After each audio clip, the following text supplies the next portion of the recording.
Today's demonstration of the IBM Engineering Lifecycle Management platform will focus on the digital thread and specifically on the digital thread services that enable indexing of those data sources from the authoritative sources of truth, the domain tools for requirements, models, tests, work items, etc. That information is indexed and then visualized using different digital views, which are ways that we support the digital viewpoint model.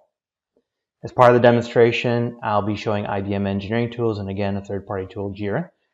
And included in that will be linking services that actually help us maintain the integrity of the data on the ends of the traceability links. And global configuration management, we'll briefly look at that, and that's used to actually organize the contributions from the domain tools for the digital thread. The sample that I'll be demonstrating today is the Aviary. It's made up of 3 parts, including an aircraft called the Hummingbird.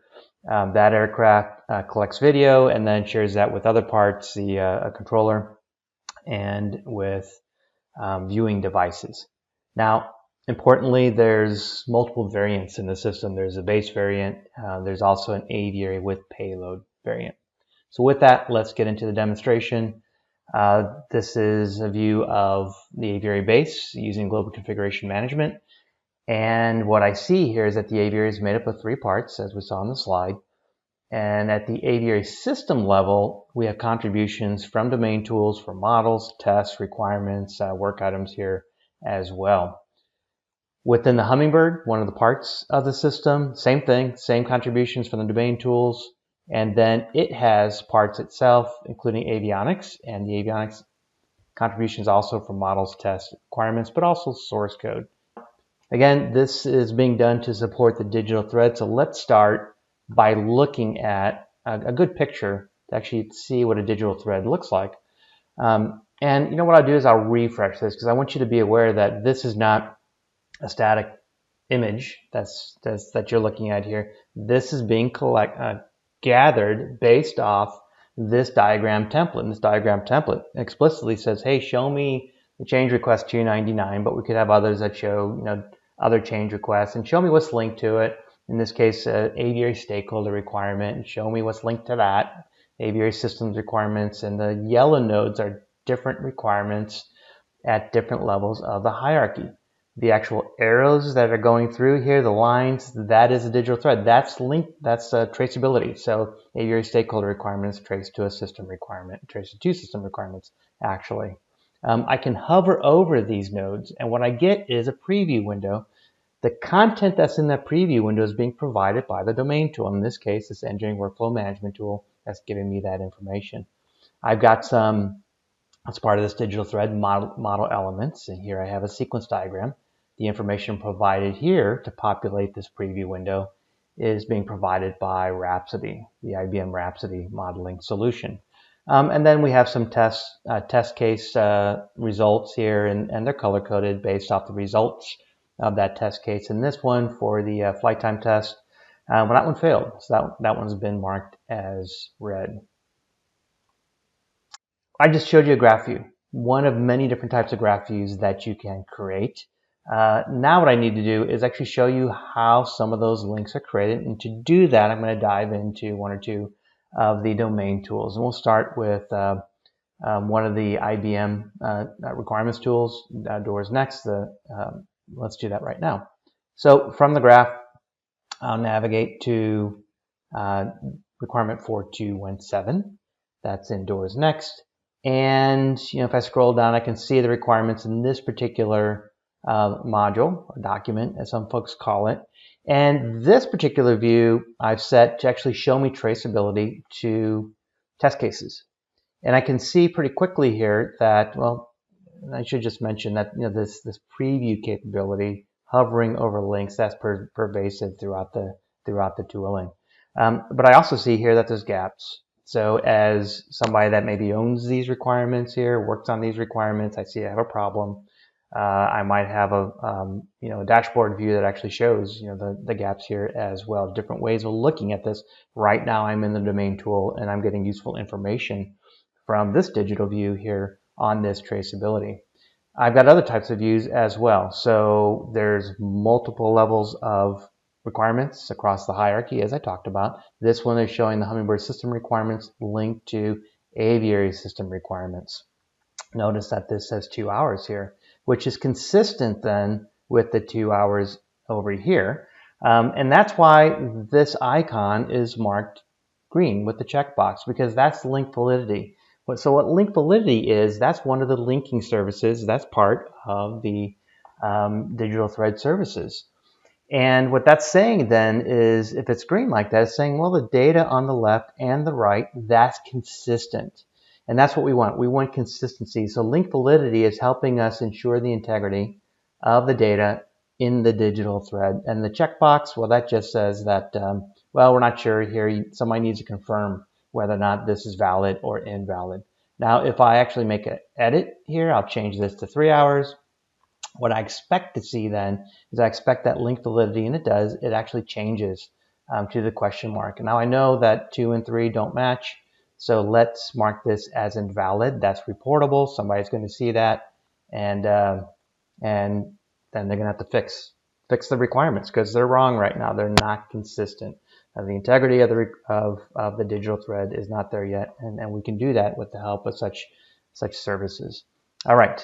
So let's then take a look from here. Oh, I wanted to go back and just mention quickly here that, so how do we create these links? Well, there's different ways of doing it. We can edit it and actually select, one of those requirements there to create the link. There's drag and drop capabilities as well. And I'll show you one of those in a moment here. But let's first take a look at what it looks like to have links to a third-party tool. And I mentioned the Jira solution already, and here we've got links to the IBM tooling requirements, and let's log in. Oh, darn it. Let's get that right. I'm going to log in using IBM. I'm logging into a third-party tool, and I've done that, and now I get the same preview content, similar, but this is being sourced then by the Jira solution. Now what I've done is I've actually then navigated on over to the Atlassian Jira tool, and we're in here and we see, not surprisingly, the link to a Doors Next requirement. And if I hover over that, here too, I get a preview window. Again, this data being sourced by Doors Next. Over here in Jira, if I like to create other links, I can do that too. All right, so let's go back to our Doors view here.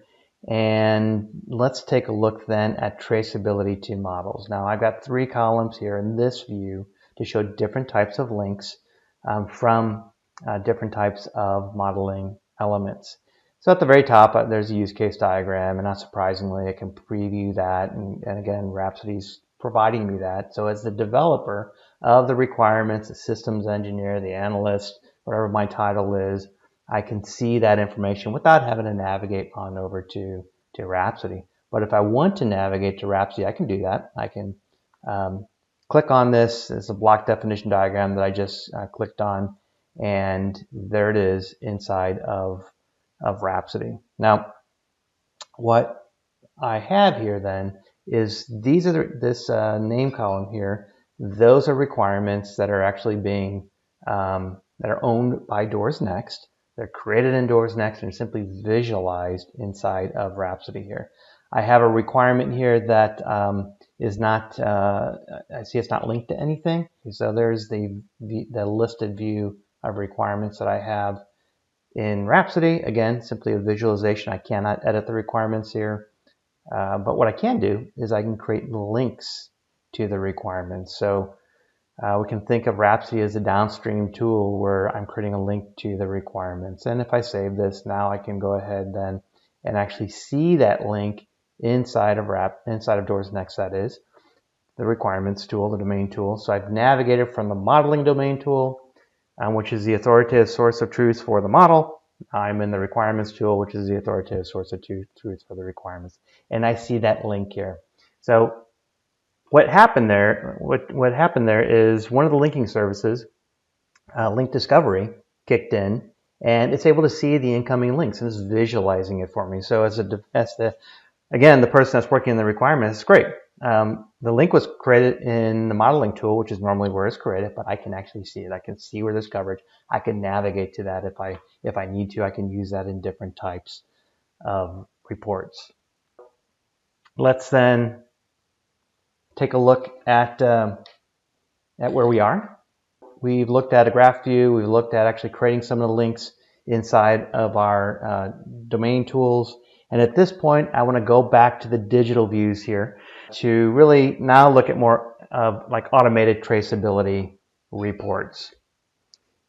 All right, so to do that, I'm going to move on over to a dashboard here. And while we're here, let's just look very quickly at a dashboard view of data that includes data from a third-party data source. Again, that's Jira here, and I just want to show you that a properly integrated OSLC-based tool can participate in these digital views just like the IBM engineering tools.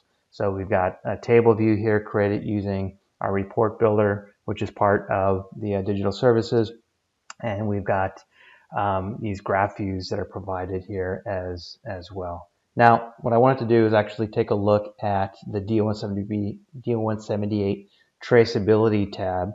You're probably aware that DO-178C, it provides safety-related guidelines with best practices for airborne development. What it includes here is guidelines and this information model shows guidelines that include traceability that your development processes should have. So linking from high-level requirements to system requirements, for example, linking from those high-level requirements to architecture and from low-level requirements to test cases, and so on. The views on the right here, these reports are ensuring that your avionics system developers are complying with your defined process, which of course is likely aligned with DO-178. So these types of reports, these are created by, in this case, Report Builder here. These are dynamic. They will update as the data changes. And importantly as well, there is another tab here that shows gaps. There's lots of gaps. I see a long list here of high-level requirements to test cases that we're actually missing links. So if I'm a developer that's actually preparing for a milestone, well, I want to make sure that this is empty. Everything probably should be empty here. And of course, for compliance, we don't want gaps. Let's now switch gears and take a look at a different type of graph view. And I'll start with a change request. And on this change request, I have a links tab, and this is again one of the IBM domain tools. This is engineering workflow management. And here I've got a link to a regulation, and I've got a link to a stakeholder requirement. All right, so this is high up in the hierarchy, an aviary stakeholder requirement. I can see links to downstream requirements, but what I want to do instead of just looking at it in this way, I want to get a bigger picture. And the bigger picture approach this way is to use Links Explorer, which there's that requirement that I just selected, and it's showing me that it's linked again to a regulatory or regulation there, and to some other requirements, to the change request, and so on. In this view, I can really use it to investigate, to try and understand. Imagine you've got a regulator sitting in the chair next to you, asking you questions. You can dive down using views like this to actually answer their questions or answer your own questions. What you might do then is simply, cut to the chase and just go ahead and show me everything linked to that requirement up to, say, 3 levels.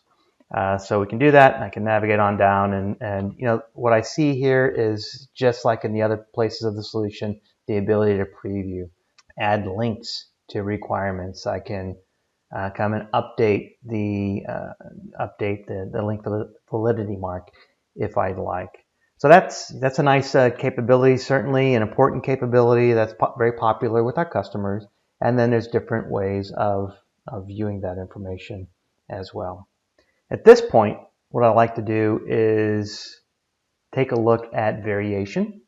And you may not have noticed, but the top right of the windows that I've been showing you here, there it said aviary base, and that sets the context for what we're looking at. These are the requirements for the aviary base. These are the exact requirements for the aviary base variant. I'm sorry, the exact links, the correct links, because in the payload variant, the links may be different, the requirements may be different, and I can set that context here and visualize that.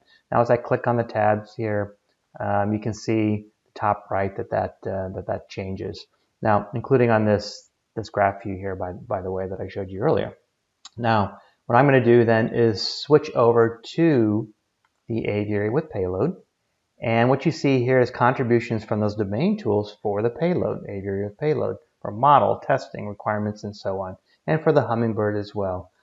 The only thing that hasn't changed here is that we're reusing the communications component from the aviary base. And why not? Because it is the same, so let's just go ahead and reuse it. But we do have the capability to actually replace that later on if we'd like to. So if it turns out that you do have some variation later on for communications, we can replace that too.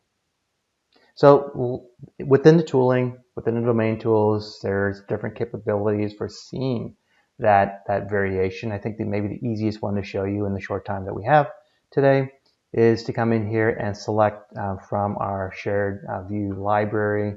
Another one here, let's see, Hummingbird test to requirements. And so this one's a little bit different. It shows the test plans for the aviary base, the test cases that are linked to it, the system requirements that are linked to the test cases.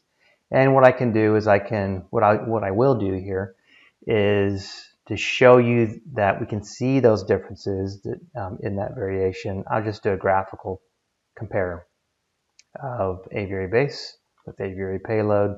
And in orange, well, those are the things that are new let's expand that out. Those are things that are new for the payload variant. Not surprisingly, we have a new test case, or test plan for testing the transport of the payload.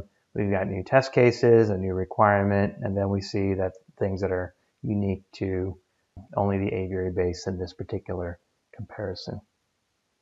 We covered a lot in a short amount of time. That was really a demonstration of ELM really focused on the digital thread. We showed creation of links, visualization in different digital views for automated traceability reporting, for doing impact analysis, assessing change. We looked at also just ways that we can ensure the integrity of the data on the digital thread.